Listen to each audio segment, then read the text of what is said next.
So I was born in Melbourne City to two parents. My mom's Aussie, my dad's from Barbados. We met in London. Music got to me really early. So I was like 3 years old was one of my earliest memories. I used to go down to the basement and I had, it wasn't Thriller, it was Off the Wall. Classic. I had a tape deck and I used to play it on the tape deck alone in the basement. And not only did I listen to it, I was bumming that shit already, but I used to try to like record my voice over Michael Jackson on the tape. So you play it back, it'd play the song and then it'd just cut out and I'd come in like, yeah, you know what I mean? Just fucking the whole song up.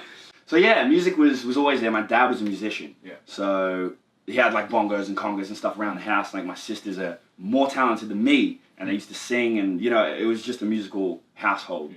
But my dad split.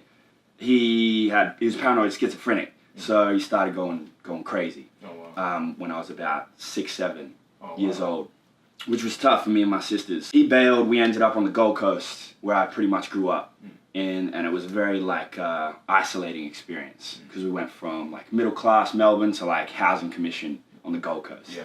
So yeah, I guess it's just always been those two worlds, you know, seeing how the world really is, seeing what you could have, and music was always like the salvation, I guess. You know, that was the thing.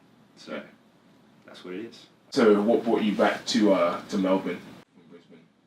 That kind of leads on really well actually.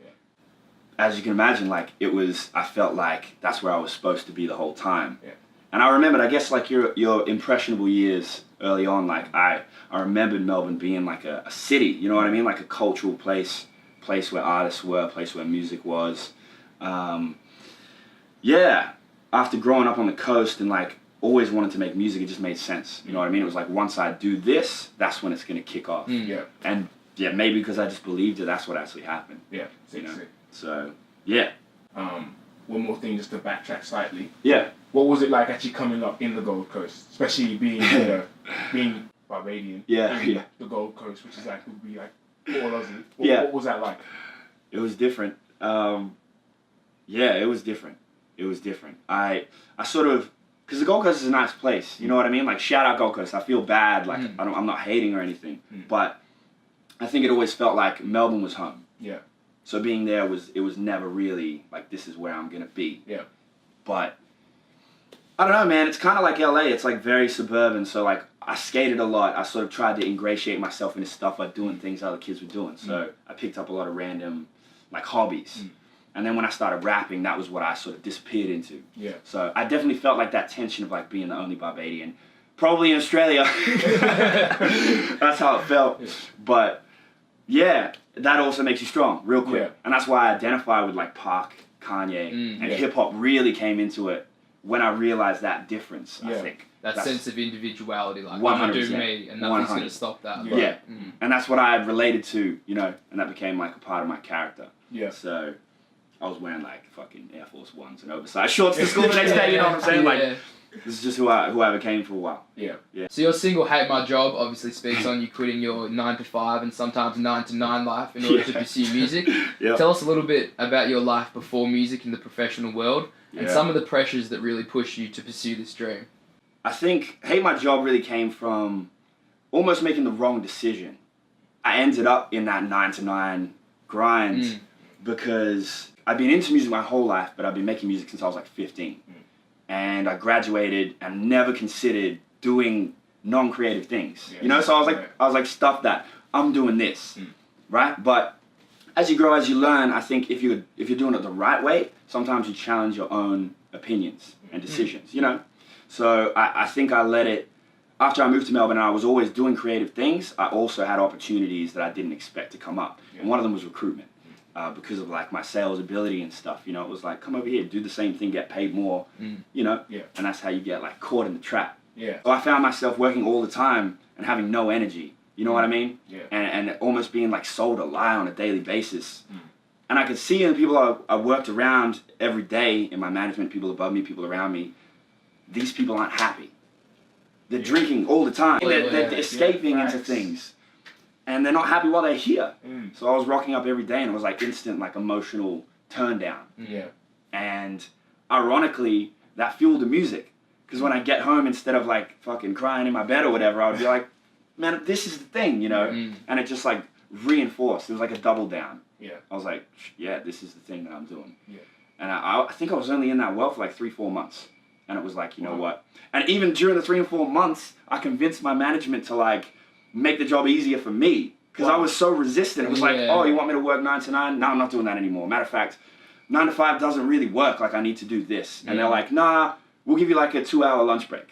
You know what I mean? Like every 2 days, and you can like bring your laptop and make meals. So they were like parlaying, like shout out. They were, because the industry's like that now. They know we don't want to do this anymore. Yeah. You know, no one wants to do that anymore. They want to build their own thing and contribute how they know they can contribute. Yeah. So, but even that was, you know, wasn't enough. So I chose the life. You know, I chose music. Like, I'm not going to say I just jumped out of it straight into music, bro. It was hard. Yeah. I was in retail. I had jobs I didn't want. I was still not there. Yeah.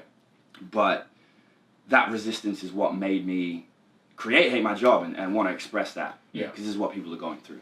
Because obviously, I mean, it's you know, it can have its ups and downs financially because creative is amazing but unstable. Yeah. And it's obviously mostly, life-wise, it's very satisfying. But what were some of those struggles once you launched into it and kind of as you go on now? What are some of the struggles you feel? Man, there's struggles at every point. Always. Yeah. Money is always a thing. Yeah. You know, especially if it's like you don't like your day job, so you're probably not earning that much money already. Yeah. Plus you're trying to do music, which this shit's expensive. You know what I mean? Like it costs money. Sure. Yeah, yeah. Immediately. So, and I didn't get any of this until I was already at that 9 to 9 job. Yeah. That's how I funded, you know, the initial equipment. More than anything, it's time. I think. You know, it's like on some Gary Vee stuff. You know, it's like you're not going to have the energy that you feel like you need, but you still have to put it in if you want to get out of that situation. And that's always the thing you come at. No matter how much money, no matter what your job, if you're not where you want to be, it always comes down to time and energy and where you're putting it. Yeah. And that was like the big lesson for me. Yeah. It was like, man, even if I feel like I don't have what I need, I still got to do it somehow. I still got to make it work with this. Yeah. So that's just been the evolution. And now we're finally here. I finally got a day job that is musical, but I can also put back. Yeah. You know, and do something. And that in and of itself is more energy. Yeah, exactly, yeah. So now it's like all up from here, I think.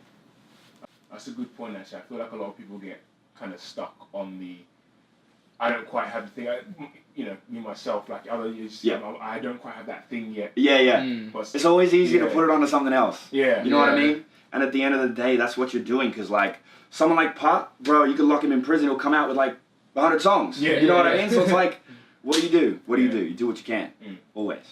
But like, it's good. These situations make you stronger. If you hate your day job, you hate where you're at, good. That's like training. Yeah. And that's how I started to have to flip it and look at it, just to like survive.